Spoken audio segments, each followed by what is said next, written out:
When I first began teaching, I wasn't even really aware of online classes. We were kind of thrown into this online realm and everyone just kind of had to figure it out.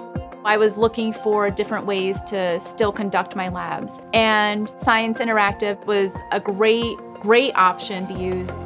You have to do science to understand science, and to really grasp the concepts, you have to be physically conducting the experiments to see what's happening.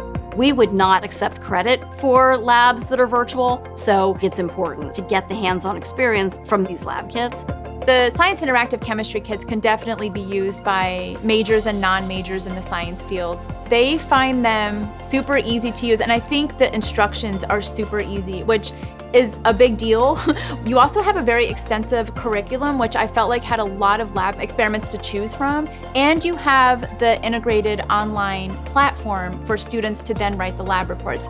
Makes grading online super fast, which is what everybody wants. The experience that I've had with Science Interactive has been wonderful. The reality is that we have to be thinking about online education because students are looking for online education.